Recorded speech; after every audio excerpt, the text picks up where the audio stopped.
Can the narcissist change? Absolutely, of course. Yeah, they can change many times.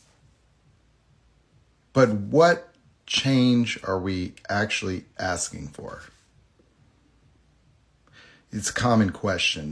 People attached to narcissists in a codependent way become obsessed with the idea of this person changing.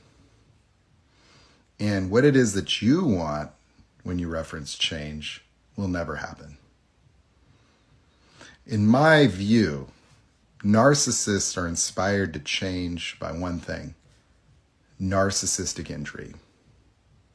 Absent narcissistic injury, they have no concern over the feelings of other people. But what's interesting is in narcissistic injury, when they become present to their own pain, they can project that onto the people they hurt.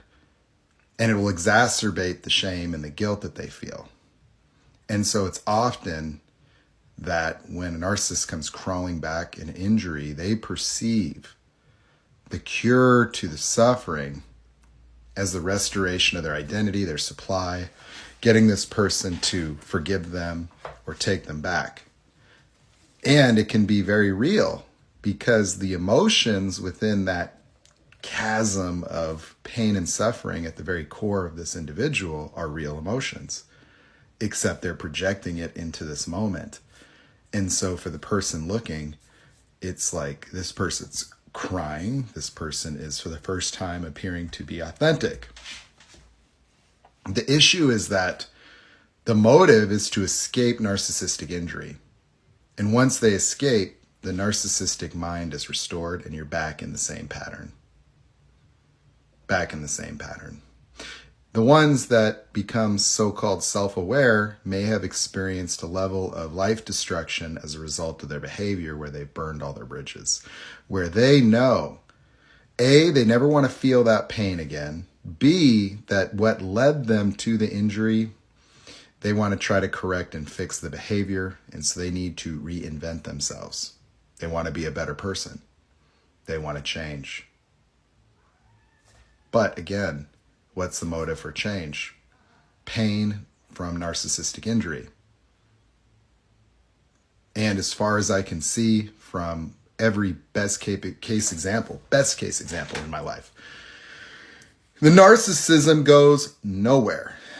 But the best case narcissists become regretful about what they do in narcissistic injury. They're moody. They can seem like they have seemingly good behavior. They can operate and be kind, respectful, courteous, and seeming normal people. But the problem is they are still susceptible to narcissistic injury.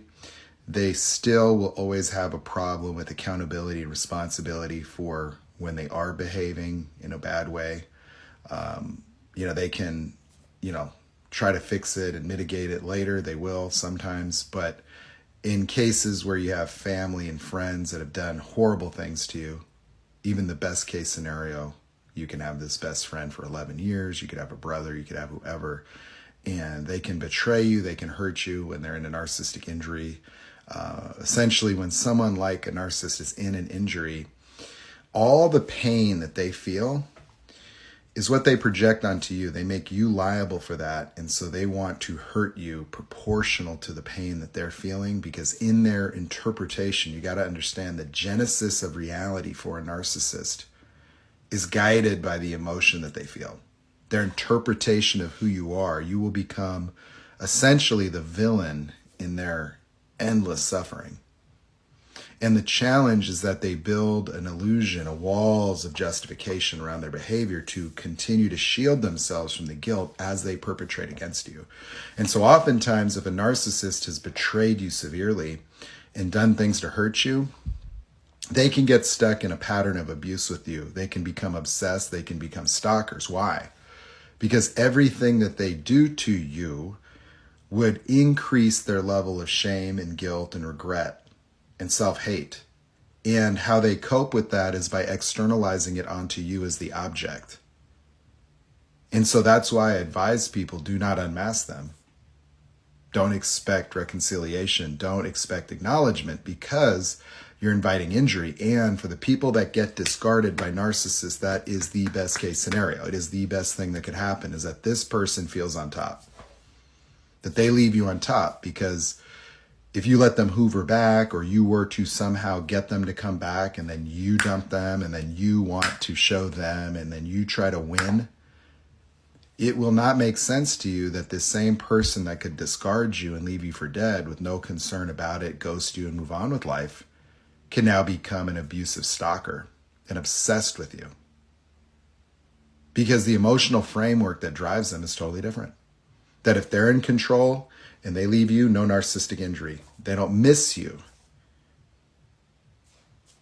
You're not providing supply. It's over. They've moved on. That supply doesn't work out. They come back, you diss them, you get rid of them. Narcissistic injury, you're the one that's liable for all of that rage. The way they feel has no proportionality to current circumstances ever for a narcissist. And so the question about them changing is, yes, they can change their behavior. They can model different people. We see it all the time. We see everyday normal Americans, or anybody, all of a sudden become conspiracy theorists or become politically radicalized, because they could rapidly model themselves after new idols, new people that they look up to. And so narcissists are capable of radical change. It's just that the change is about the mask. It's about getting their needs met. That even the stimulant for them to become self-aware, help people, it's out of a need to try to prevent for future injury. And so even when they're crawling back to you, people say, well, they're just trying to change for you. No, they're not. They're never trying to change for you. In their imagination, they're trying to change for you to restore your supply or to alleviate narcissistic injury, which is all about them anyway. They only want to fix how they feel and end the suffering. And that's the only motive they would have to get therapy. The only motive is narcissistic injury. And unfortunately, it's going to require ongoing, maintenance. And what I would say to any narcissist is that if you wanted to be self-aware and conscious, then you would want to structure supply into your life with relationships that are understood to be support vehicles to keep you in a positive mindset. And you would want to stop yourself from engaging in behaviors to gain supply from hurting people. Whether you have empathy or not, you can still live a life where you have a net positive effect, providing you have enough intelligence to structure your life as something that's positive. Because I've seen that in my life. I've seen dramatic changes in people that have this disorder, and I've known for over several decades. And their maximum self-awareness is that they learn the ins and outs of what makes their whole universe tick. And they have gone through and stripped themselves apart many times, and they're still narcissists. But they do good things, they do healing things, they really try to make a positive impact on other people, and they enjoy the supply that they get from that experience, and for the most part live positive lives, although they can still have patterns that are somewhat destructive. They can still idealize people and use them for supply and then discard them and feel betrayed. And so the challenge is that the narcissist will always sort of experience reality as a narcissist. And so it takes a lot of extra work for them to try to maintain a positive existence. And it's a testament to the power of the human mind when you do see them doing that successfully. It's just very rare. And so it's a cautionary tale to never try to unmask a narcissist, as tempting as it is, especially for women, because they're cowardly and they can hurt you.